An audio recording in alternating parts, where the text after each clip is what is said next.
Disclaimer number 1, spoilers. Disclaimer number 2, I'm sick right now. My voice isn't great. I'm going to be coughing and sneezing and sniffling throughout this video, and I'm sweating a lot. But the window of relevancy for this is very short, so I'm making the video even though I'm sick. Disclaimer number 3. Admittedly, I'm a Marvel fanboy. I don't think their movies are perfect, but I like them. I enjoy them. This movie is not perfect.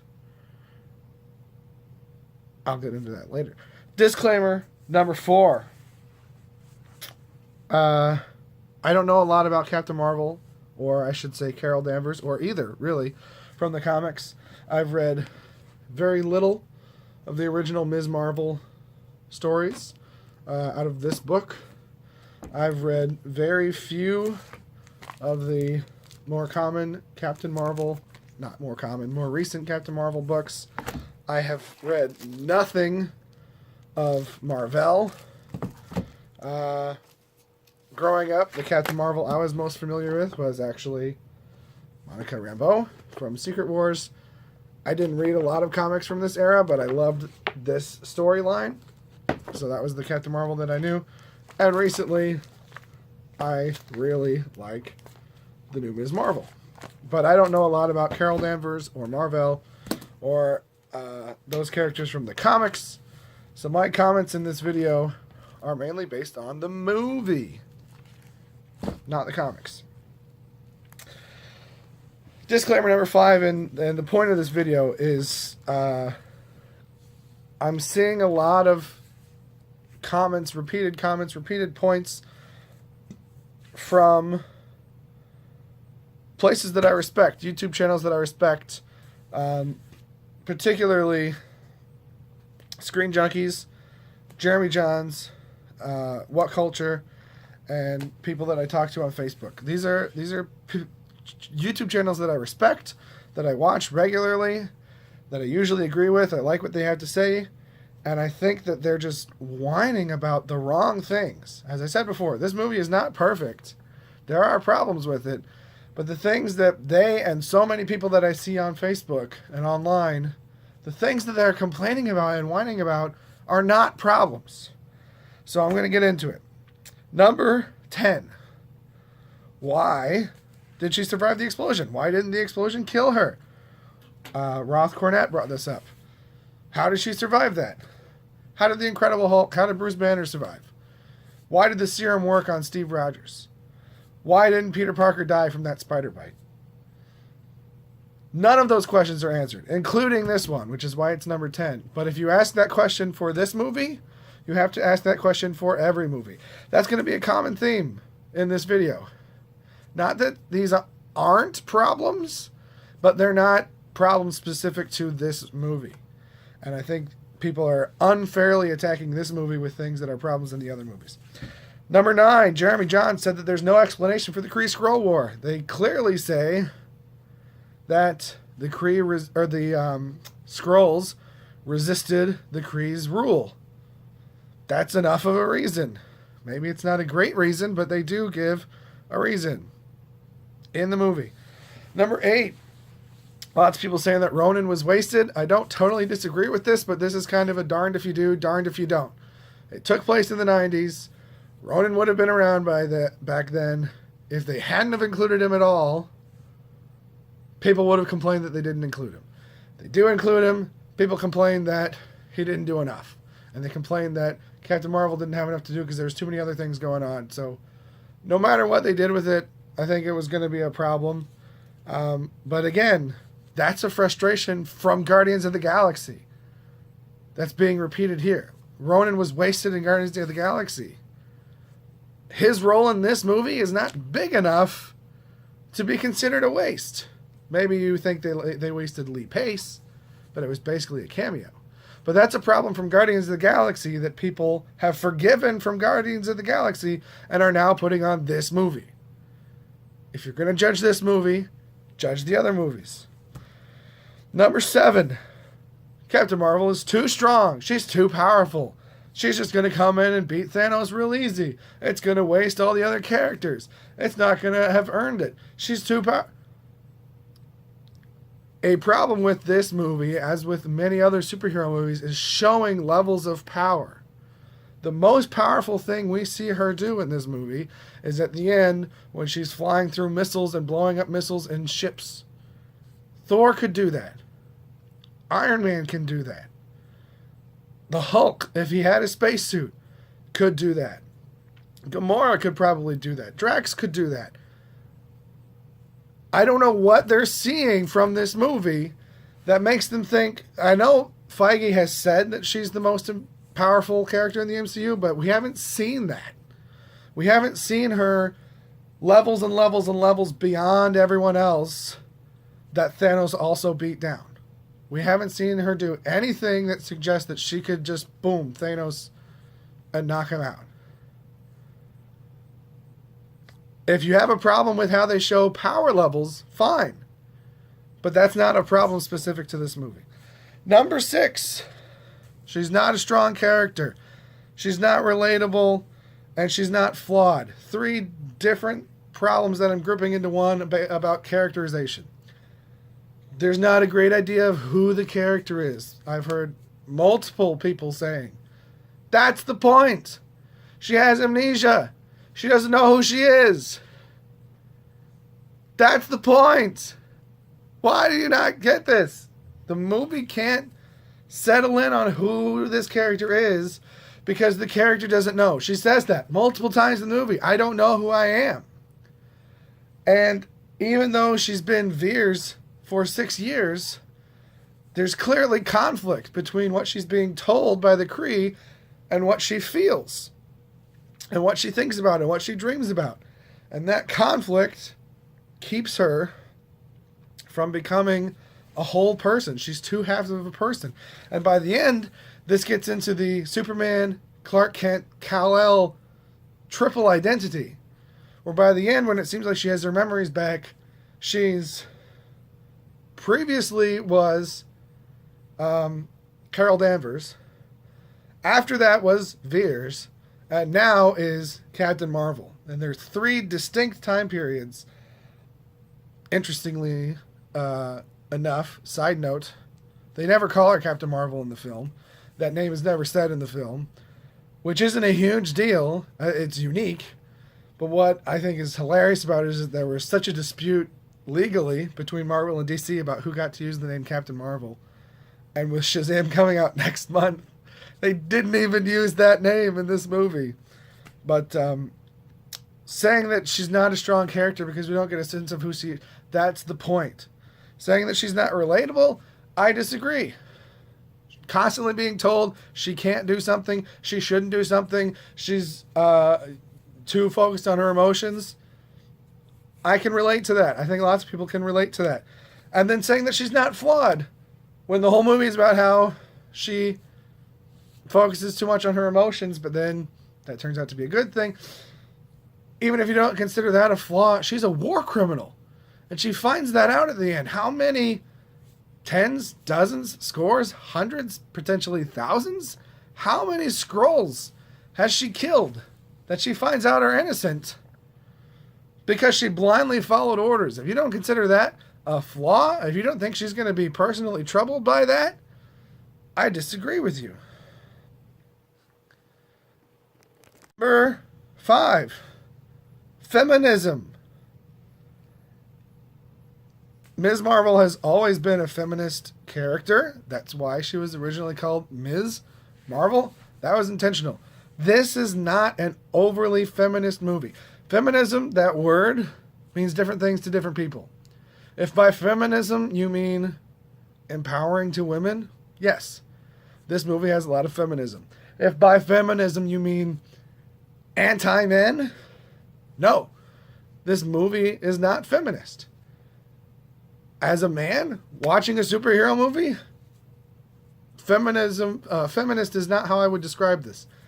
After hearing so many people complain about this, after seeing it the first time, I was trying to think of what happens in the movie, not in interviews, not in press releases, in the movie that would make people say this. And I could think of 4 lines, and then I went and saw it a second time, and I noticed the fifth.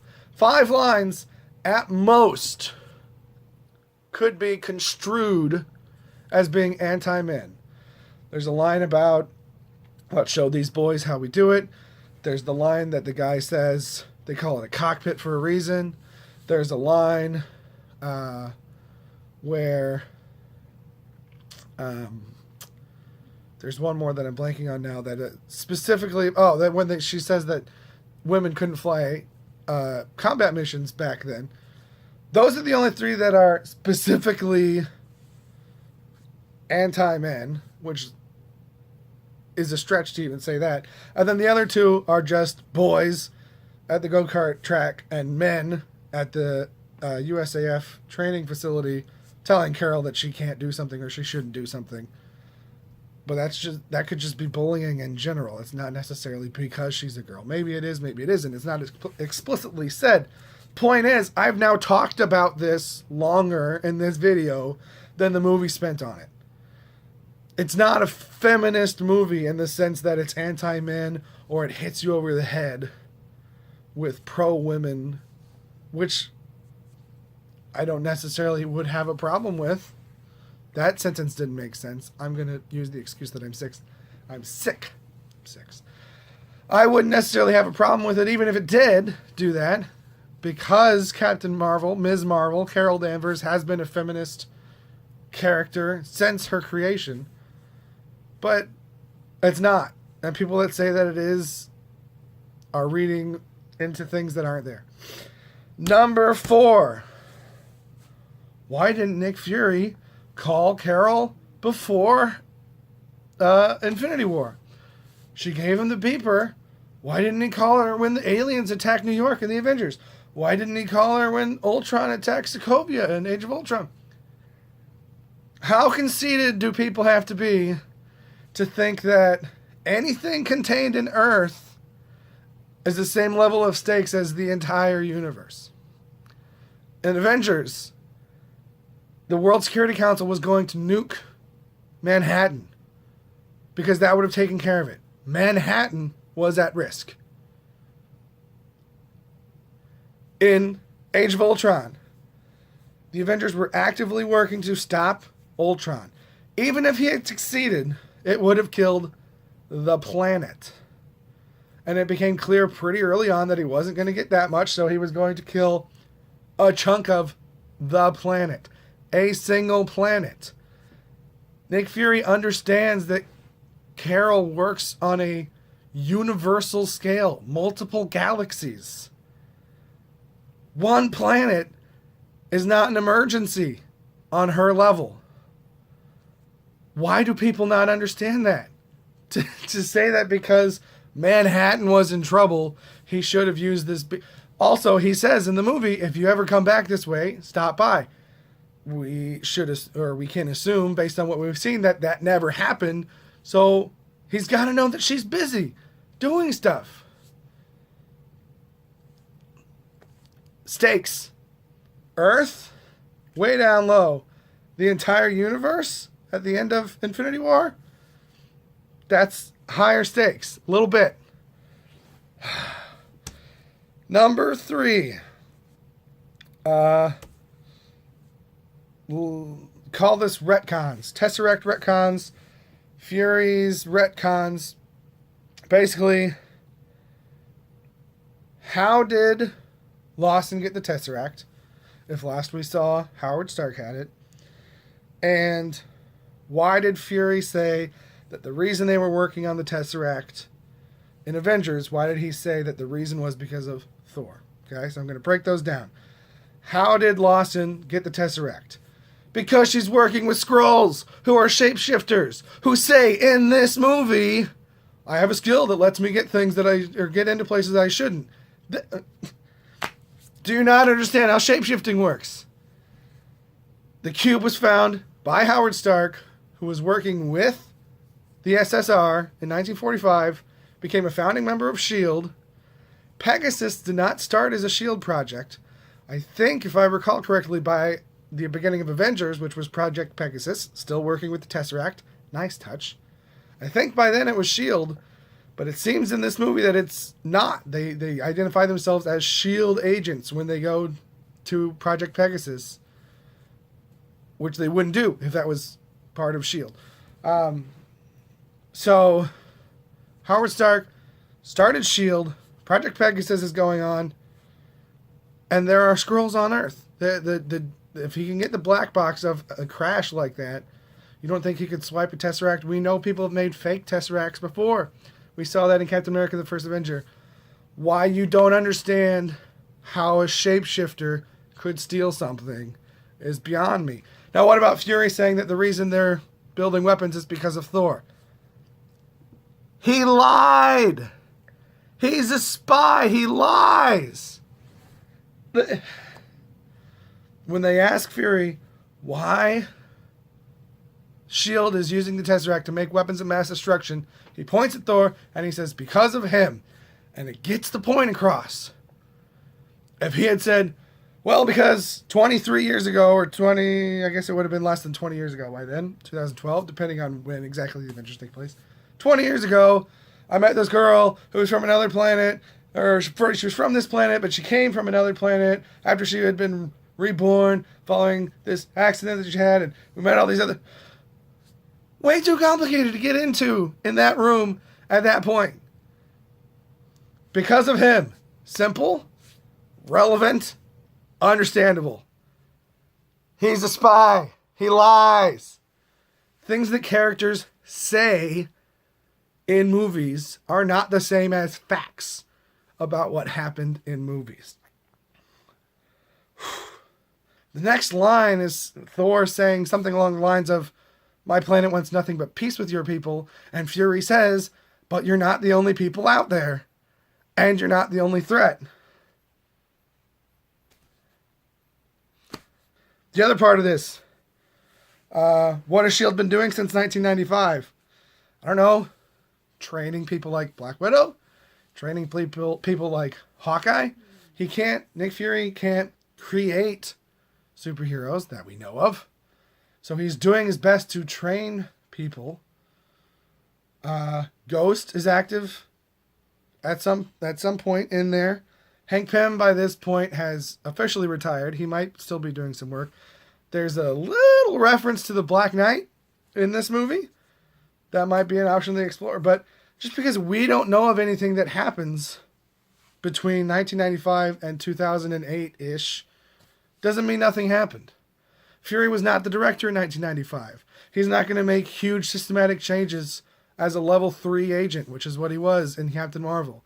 He's got to climb the ranks and then start changing the system, while he's also aware on some level that there's a Hydra threat going on.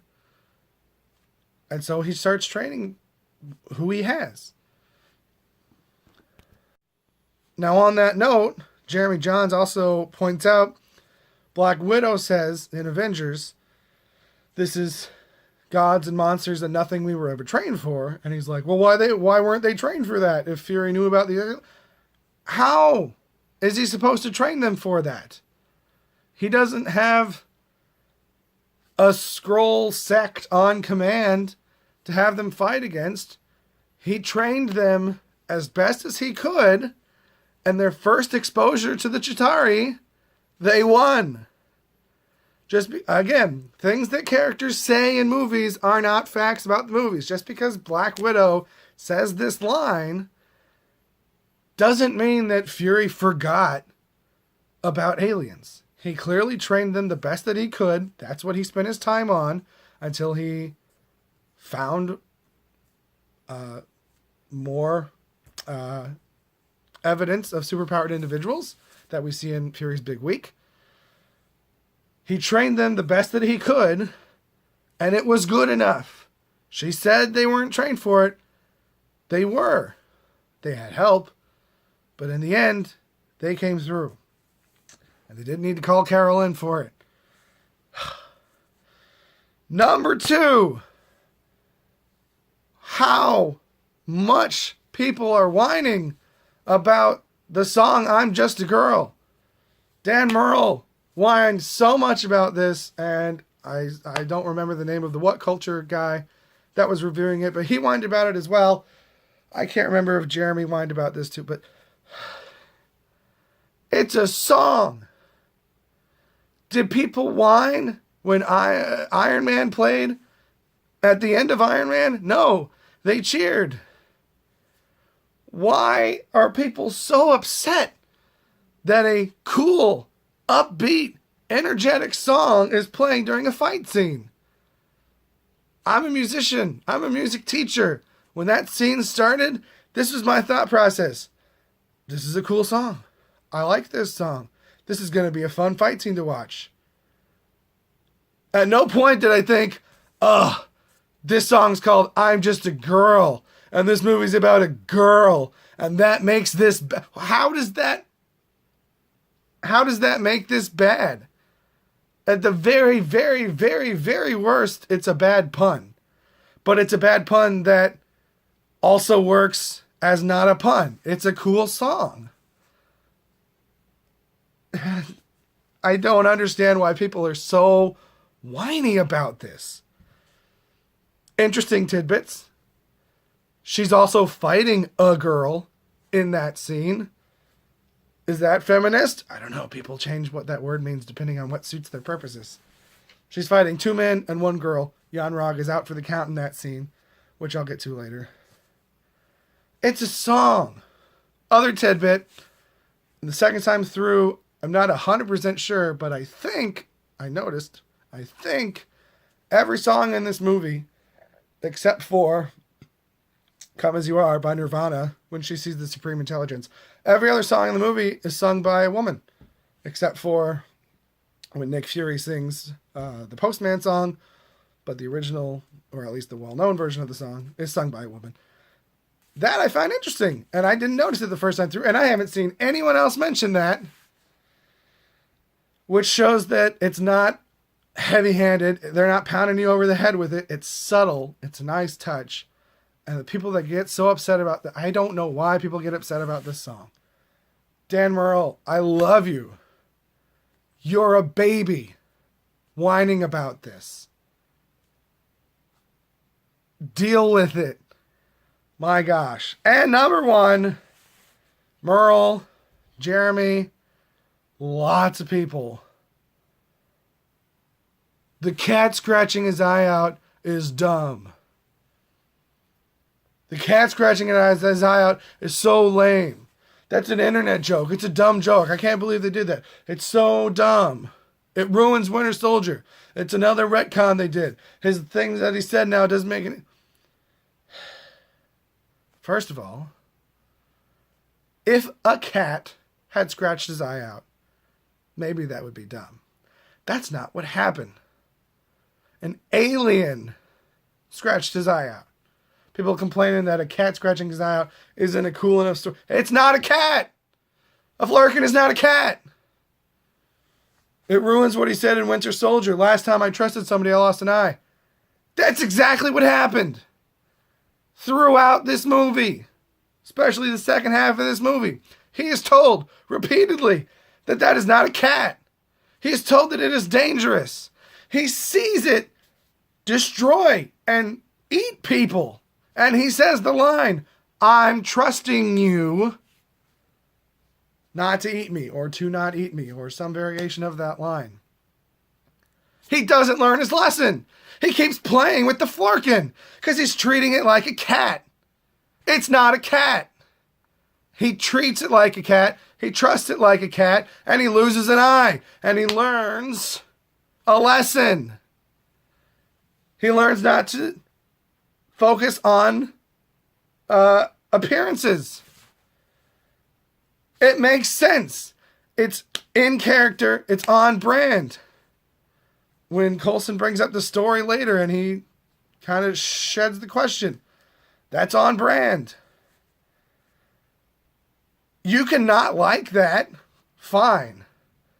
But when you say it's so dumb that a cat scratches his eye out, that's objectively not what happened. And it also fits perfectly with what he says in Winter Soldier. It does not negate or retcon or anything like that. The pieces fit. People are picking and choosing lines of dialogue and trying to make it seem like there are contradictions, and there aren't. Now, by no means do I believe that they had this planned back in 2012, but I do think that in this movie, they did a very good job of making the pieces fit. And these people that are calling these things retcons and contradictions are objectively wrong based on the evidence of the movies. At the beginning, the movie's not perfect. So I had 10 problems that people are saying about Captain Marvel that are not actually problems. I have 5 problems with Captain Marvel that are actually problems. I'm sure I'll think of more as I watch this more and more. Here are 5. Number 1. During the I'm Just a Girl fight, where Carol is taking on the Star Force team, Yon-Rogg gets trapped under some debris for that whole fight. And then she beats the rest of them, and then he uses a little thing, and the rebel raises up. Why was he out for that whole fight? We've seen him take direct blasts from her photon blasts and get right back up. But a couple beams of metal on a Kree keeps him down for a whole fight? That's dumb. That's something you can nitpick. Number 2. When he is flying down to attack Maria, I want to say, the mom, as she's going back to Earth, and Carol flies in, and she's punching his windshield, he uses his shield to block her punch. But it doesn't break the glass. I don't understand how that works. Maybe that's a me problem. Maybe that's a movie problem. That's a nitpick. Some of these are pretty small. But how does he create an energy shield strong enough to deflect a punch without breaking the glass? That doesn't make any sense. Number 3. When the Star Force first come on to Lawson's lab, the Tesseract is inside the lunchbox. The lunchbox is glowing blue from within. Everyone can see that. Later on, when Carol is creating the diversion, stalling for time, they're all fighting over the lunchbox, which is clearly not glowing blue. Shouldn't they have noticed that it's not glowing blue anymore? That's a nitpick. That's something the movie could have addressed. These are small. Number 4. The pacing and the editing. Now, these are more subjective. I tend to have more pacing issues the first time I see a movie in the theaters. And then when I see it again a second time, it's not as bad. That's exactly what happened with this one. That's been happening to me since at least Captain America: The First Avenger. Because when I go for the first time, I'm very impatient. And especially now being sick. I'm like, come on, get to the good stuff, get to the good stuff. I thought this film opened very slowly the first time I saw it. When I went back and saw it again, didn't feel slow because I knew the good stuff's coming. Pacing is subjective. But for me, the pacing was fine the second time. The editing was a little off. There's a couple reaction shots of the Skrulls, which are just like real quick. I can't remember the first one that I noticed, but the second one, after the Flerken, after Goose scratches Fury's eye, and he says, "Oh, it's just a scratch," and it goes on the Ben Mendel Skrull, as I call him, and he goes, "No," and then it just cuts, and it's very odd, and there's a few just really odd, jarring cuts throughout the movie that I think are noticeable. And the shot of Stan Lee this sounds kind of weird to say, I guess, but it's really long for just his face. And I mean, I don't want to say anything bad about the guy and his first live action post-death cameo. He was in Wreck-It Ralph. Animated. My theory, with extremely little evidence, is that they might have originally, might have planned on de-aging him, and so they had a longer shot so people had more time to recognize him, and then they decided not to de-age him after he died, but left the shot really long. Or maybe it's just a weird editing choice, but the camera's on him for a long time. Interesting tidbit. So his cameo in this, he's reading the Mallrats script, which I noticed the first time through and I thought was very, very clever. Mallrats came out in 1955. What I didn't put together, and I heard people talking in my theater the second time I saw it, was that for the first time, he's actually playing himself. He's playing Stan Lee, preparing for his his cameo role in Mallrats. So he's not playing some random character or a watcher informant like perhaps many of the other ones. He's actually playing himself for the first time in the MCU. He played himself in Rise of the Silver Surfer. But for the first time in the MCU, he's playing Stan Lee as himself. So that was neat. And the number one problem with this movie, the thing that bothers me more than anything else. I just knocked my comics off the table. Let me get a visual aid for this. Actually, it probably won't show up very well, but... And I just put a hole in my paper.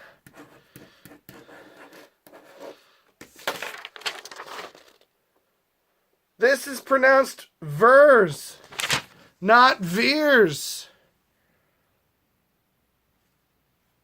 There are universal translators. They're clearly coming across as speaking English to those of us here in the United States, at least. Why is it Veers? It's Veers so that they can have the reveal later in the film of the dog tag, but that was in the trailers. That was... If anyone paid any sort of attention to the marketing in this film, they should have understood that that's where that came from. But why is one E pronounced as two E's? Vers, not Veers. Veers makes no sense.